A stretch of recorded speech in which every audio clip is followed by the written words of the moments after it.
Okay, so I just got this brand new deck today.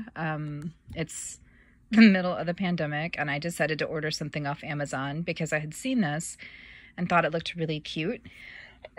And so I decided to check it out. So I figured I would do a little bit of a deck review for you because I was really surprised by it. I love the artwork, so it's really like kind of cute and almost like cartoon, but I still think really pretty. And when I got the box, it just came from Amazon. It was actually like half fallen open. So I don't know if that's just something that's going on right now with everything that's happening or what. But the cards were still wrapped, so I was okay with that. So I thought, well, okay, the cards are still wrapped, so they should be okay. But it was a little weird that the rest of the box wasn't. The cards, the back of the cards have like little icons from the different goddesses, so that's kind of cool. Unfortunately, the cardstock is not good at all. It's really, really thin, and I don't know if you can see, but they were bent.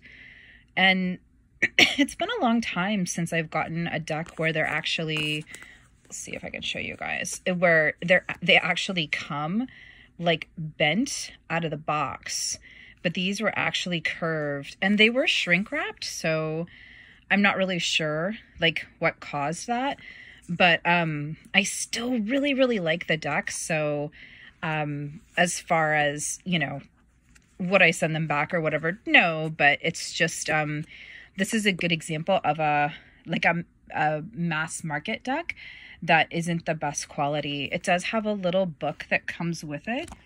And I think, there's not a lot of information about each of the goddesses, but it does have the origin, and it has like a little bit of information about what the goddess, what their message might be. So it kind of gives you a nice little starting point. And there are a couple of different spreads in here as well, which is kind of nice. And for those of you that don't have a lot of decks, when a deck has a book, that's pretty normal. Like it usually has, excuse me, a couple of different ideas for decks. For spreads. So like this one has a little 3-card spread, and it has a couple of other different spread ideas as well, which is really nice. The explanations of the cards of the different goddesses, not so hot. They probably could have done, I mean, if you look, there's all this room for all this text.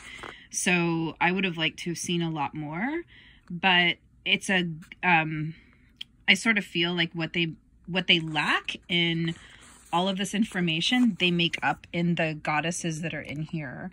So this deck is really great as far as I'm concerned, because most goddess decks, so if you have the, oh golly, I forget the lady's name. It's like yellow. Oh, it's the lady that does like she did a whole bunch of different like new age stuff, and then she changed her mind and decided she was Christian and has pretty much disavowed like all the work that she's done. I think it may be Diane, maybe the lady's name. That goddess deck, I love that deck. It's really, really good. But most of the goddesses that are in it are pretty much your standard goddesses. So that one is probably the one that most people have, and it's good, but it definitely is like your standard, like mostly Greek and Roman goddesses with like a couple of other ones mixed in. The I think it's the Colette Baron one. She has a goddess deck that's pretty good, but her deck, it's same thing. Like it's a lot of like kind of European gods and goddesses rather, not gods. What I really like about this one is there are a lot of Asian goddesses in here. So like here's a deity. Some of these I can't even pronounce because I just don't know them. But they're really, really beautiful. And what I like too is it does have some of the some of the European goddesses that we just don't see very often. It also has African goddesses in it, which I think is just really fantastic. And so this is one that I'm very familiar with. This is a Matarasu. Usually when we see Japanese goddesses, we see her often. So it's kind of neat to see her in here. But we do have some other Japanese goddesses that we might not have seen. And of course, Aphrodite, probably most of us know her. But like here we go into some of the lesser known goddesses. Artemis, we know, many of us know her, but here's Artagarus. And I just really love the way we have the sort of the traditional and the more well-known mixed in. So Benten is a Japanese goddess, and I love that that we're seeing her here in this deck. We don't get to see her very often. Here's Breathe. So some really just unique goddesses. So I got this deck, here's a Chinese goddess, because I really wanted, it seemed to me like it had a lot of different goddesses that I don't normally get to see. Durga is one of my personal goddesses. For those of you that have seen the necklace that I wear a lot in dance class, that's Durga riding the tiger. So it's really, really neat. I don't know if I have any other deck that includes her. So it's really cool to see her. So that was mainly why I bought this deck, was because I wanted to get some of the goddesses that you didn't normally see. Like, it's really, really cool. Like, there's Freya. Of course, she's on her chariot. We have Gaia. I won't go through all of these, but I just want to get to Hecate. This is for my Hecate ladies. It's really neat to see her because, again, she's one that we don't normally see very well. And Hel as well. So it's beautiful that we have some of the dark goddesses in here. And Hina from Hawaii. There's another Asian goddess. Inanna. So we have just a really fantastic, so you have Egyptian goddesses in here as well. Ixchel, just a really awesome, and of course Kali, cross-section from a lot of different cultures. So this was a really inexpensive deck, which is good, because if it were like super expensive with this type of card quality, I think I'd be kind of bummed out.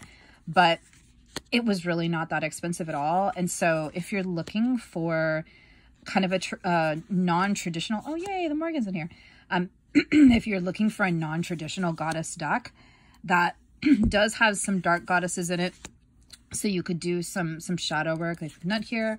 And you could also do like some diving into some different cultures. This is definitely a really, really great deck for that. So I hope that gave you guys a little bit of some insight into it. I'll go through a couple more of the cards for you just because, oh, there's Pavarti.